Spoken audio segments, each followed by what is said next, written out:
وہ بھی الارمنگ ہے ہمارے لیے. اور ایک آپ کی اس اپالوجی سے کہ اگر کوئی کنفیوژن ہوئی ہے تو اس کے لیے اپالوجی، غلطی نہیں تسلیم کی، کہا کہ اگر کوئی مس انڈرسٹینڈنگ ہوئی ہے تو اس کے لیے معذرت.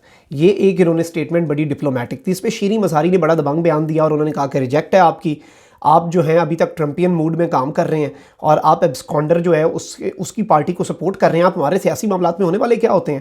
آپ کی پراپر اپالوجی کی ہمیں ٹویٹ چاہیے. یہ کہنا تھا شیریں مظہری جو پاکستان کے منسٹر فار ہیومن رائٹس ہیں. خواتین و حضرات، اگر امریکہ کے کردار کی بات کی جائے تو وہ ہمیشہ سے اس طرح کی کارروائیاں کرتا رہا ہے.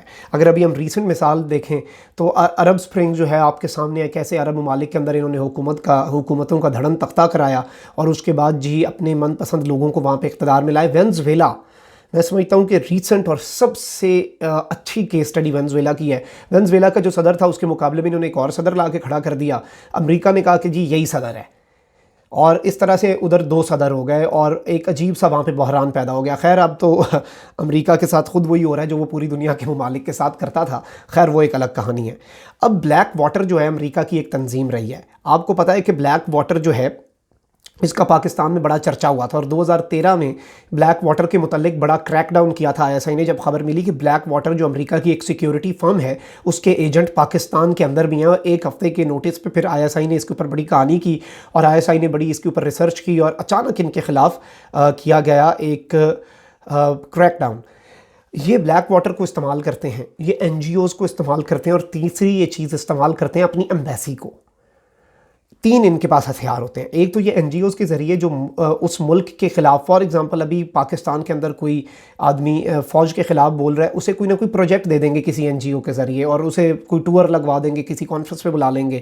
دوسرا ان کا طریقہ واردات ایمبیسی، ان کی سیدھے سیدھے طریقے سے سیاستدانوں کے ساتھ رابطے میں ہوتی ہے، ابھی تو ان کا ثبوت آ گیا. تیسرا ان کے پاس بلیک واٹر ہے، ایک یہ جو ایک سیکیورٹی فرم تھی جس کے ایجنٹس پاکستان کے اندر تھے. اب یہ بلیک واٹر ہے کیا؟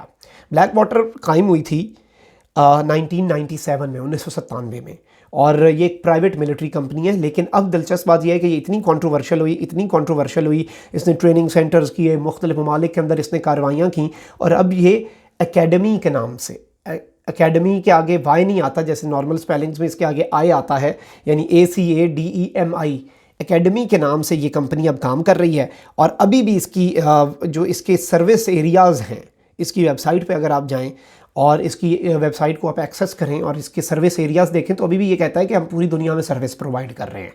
تو یہ ایک اور بڑی الارمنگ بات ہے.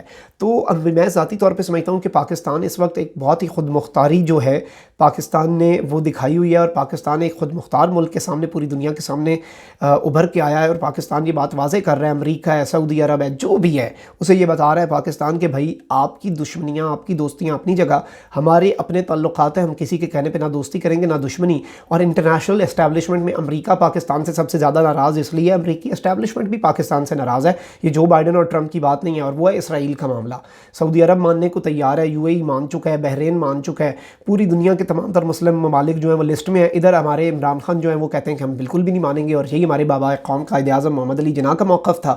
اگر ہم فلسطینیوں کے خون ناحق کے اوپر سودا کر لیں پھر ہم کشمیریوں کو کس منہ سے سپورٹ کریں گے؟ ہم دنیا کو کس منہ سے کہیں گے کہ ہم کشمیریوں کو؟ وہی سیم ہی دونوں کے ساتھ ظلم ہو رہا ہے. ہم یہ تو نہیں کر سکتے کہ اپنے ذاتی مفاد کے لیے، پیسوں کے لیے، اور ہمارے قرضے معاف ہو جائیں گے، خزانوں کے منہ کھول دیے جائیں گے، اس کی بنیاد پہ ہم اسرائیل کو تسلیم کر لیں. تو یہ ساری صورتحال جو ہے اس وقت ملک میں بن چکی ہے.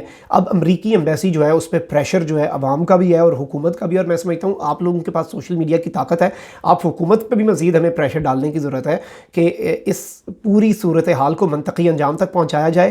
یو اینڈ می، آپ اور میں اور پورے پاکستانی، اس پورے 22 کروڑ پاکستانی، وی او این ایکسپلینیشن. ہمیں ہمارا حق ہے کہ ہم جانیں کہ یہ خارستانی کس کی تھی. اگر US ایمبیسی کے اندر کسی نے شرارت بھی کی ہے تو اس شرارتی شخص کو بھی سامنے لائیں، اس گناہ گار کو بھی سامنے لائیں. یہ پوری قوم مطالبہ کر رہی ہے، ورنہ اس طرح نہیں چلے گا کہ جو آئے اس ملک میں اپنا جھاڑو پھیر کے چلا جائے اور جو اس کا دل کرتا رہے چلا جائے. وہ وقت چلا جا چکا ہے. اور اگر اس طرح کے چھوٹے موٹے کیسز کو بھی اس وقت ہماری حکومت اور اسٹیبلشمنٹ نے نہ روکا تو یہ ٹیسٹ کیس ہے. وہ پہلے چھوٹا سا ٹرائل کرتے ہیں اور دیکھتے ہیں رسپانس کیا ہے، اور اگر رسپانس صحیح نہ ہو، رسپانس آگے سے ماٹھا ہو، تو پھر وہ چڑھ دوڑتے ہیں.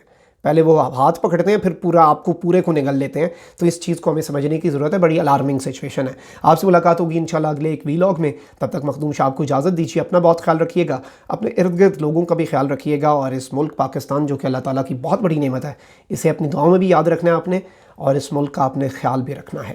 اللہ نگہبان. پاکستان زندہ باد.